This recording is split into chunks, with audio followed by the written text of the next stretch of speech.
दोस्तों जोहार। आज हम आपके समक्ष KCN TV चैनल पर हैं लाइव। शीर्षक है वैक्सीन का राष्ट्रवाद और हम।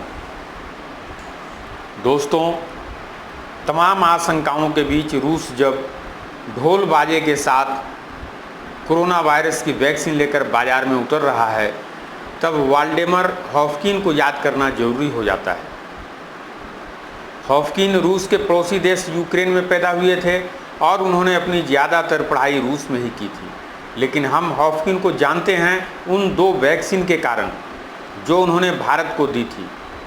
एक थी हैजे की वैक्सीन और दूसरी प्लेग की। इन दोनों ही वैक्सीन ने भारत को दो महामारियों से मुक्त कराने में बड़ी भूमिका निभाई थी। हैजे की वैक्सीन उन्होंने पेरिस के पास्टर इंस्टीट्यूट में विकसित की थी और प्लेग की मुंबई में रहकर। दोनों ही बार उन्होंने वैक्सीन का इंजेक्शन सबसे पहले खुद को लगाया था। वैसे यह उन दिनों का एक आम चलन भी था। वैक्सीन सुरक्षित है, इसका भरोसा दिलाने के लिए उस दौर के तमाम बायोकेमिस्ट उसे सबसे पहले अपने ऊपर ही आजमाते थे। तब से एक सदी से ज़्यादा का समय बीत चुका है और इस बीच अब यह तरीका बदल गया है। वैक्सीन विकसित करने वालों को अब इस तरह का करतब दिखाने की ज़रूरत नहीं पड़ती। अब दुनिया भर में वैक्सीन के परीक्षण का एक निश्चित प्रोटोकॉल है और यह माना जाता है कि उस प्रोटोकॉल के पालन से जो वैक्सीन तैयार होगी वह पूरी तरह सुरक्षित होगी। लेकिन रूस ने इस रास्ते को नहीं अपनाया और वैक्सीन की विश्वसनीयता साबित करने के लिए राष्ट्रपति व्लादिमीर पुतिन की बेटी को इसका पहला इंजेक्शन लगाया गया। यानी एक ही झटके में रूस ने वैक्सीन विज्ञान को उस जगह पहुंचा दिया है जहां वह एक सदी पहले खड़ा था। वह भी शायद इस उम्मीद में कि दुनिया रूस की इस उपलब्धि का लोहा मानने को मजबूर हो जाए।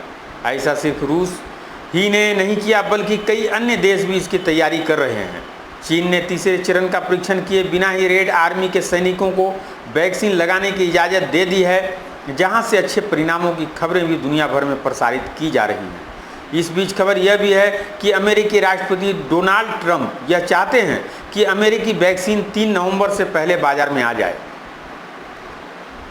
ताकि जब वहां राष्ट्रपति चुनाव की प्रक्रिया शुरू हो तो लोग ट्रंप की इस उपलब्धि का गौरव बोध लेकर वोट डालने जाएं। हालांकि वैज्ञानिक कह रहे हैं कि वैक्सीन को लॉन्च करना अगले साल के शुरू में ही संभव हो पाएगा।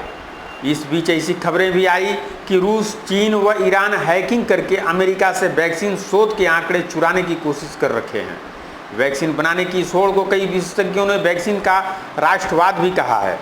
अच्छी बात यह है कि तमाम आशंकाओं के विपरीत भारत ने अपने आप को जल्दबाजी की इस होड़ से दूर रखा।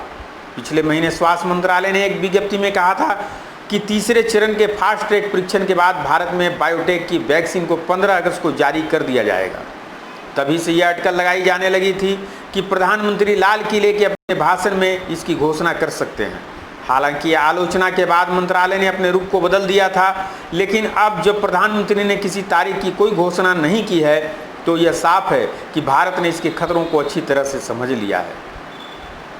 वैक्सीन के मामले में भारत का जोखिम रूस से कहीं ज़्यादा बड़ा है। इस समय दुनिया की 60% वैक्सीन का उत्पादन भारत में होता है। यह भी कहा जाता है कि दुनिया भर में 10 साल तक के हर बच्चे को जिसका पूरा टीकाकरण हुआ है, कम से कम एक भारतीय वैक्सीन जरूर लगी होगी। वैक्सीन के बाजार में भारत ने अपनी यह साख गुणवत्ता के कारण कई वर्षों में बनाई है। ऐसे में थोड़ी